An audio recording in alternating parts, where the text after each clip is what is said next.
Nah, bagaimana untuk menjadi permanent resident Kanada? Ada program yang setiap tahun itu berubah ya, tergantung PM-nya, Perdana Menterinya, tergantung keputusannya setiap provinsi.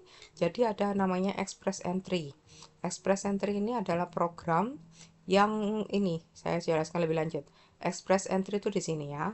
Dia ini program yang paling cepat untuk menjadi permanent resident di Kanada tanpa harus mengurus work permit. Jadi kalau Anda sudah dapat, Anda tetap kerja di Indonesia. Begitu-begitu Anda dapat permanent resident, Anda baru berangkat ke Kanada dan bekerja di Kanada gitu. Express Entry ini ada tiga. Jadi yang pertama itu Canadian Experience Class (CEC), kemudian yang kedua Federal Skilled Worker Program (FSWP) ya, bahasa Indonesianya ya.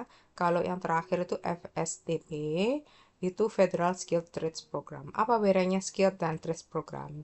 Trades Program itu pertukangan, misalnya tukang kayu, tukang las, apa ya, yang pendidikannya tidak membutuhkan kuliah gitu loh, di universitas.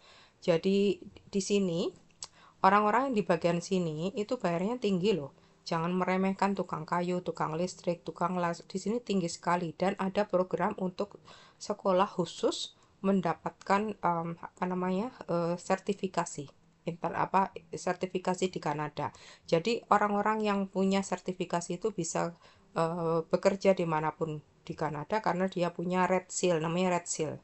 Jadi apa namanya program itu tidak semua bisa. Jadi ada orang yang hanya sekolah 1 tahun, kemudian dia menjadi tukang kayu misalnya. Itu sudah cukup. Dia dapat diploma. Tapi ada yang mendapat red seal itu sudah top-topnya, sudah tenaga ahli.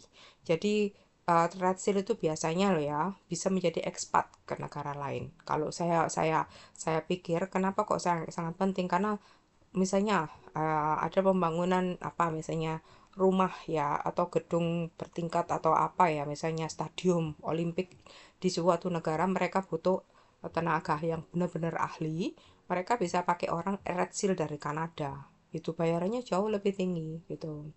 Jadi bedanya ini kalau saya pikir-pikir ya ini blue collar, ini white collar, ini blue collar. Kalau nggak salah gitu. Artinya apa? Dulu ada istilah itu, white collar itu orang kantoran ya. Ini skilled worker program. Misalnya orang yang bagian komputer, administrasi, dokter atau apa ya, nurse, dentist gitu ya. Kalau trades program itu blue collar kalau nggak salah. Itu yang pekerjaannya itu yang inilah apa namanya? Yang kasaran gitu loh istilahnya. Tapi jangan salah, kadang-kadang ya dalam kondisi tertentu, kadang-kadang eh, bayarannya mereka lebih tinggi dari skilled worker program. Iya loh, nanti Anda bisa search sendiri kalau nggak percaya.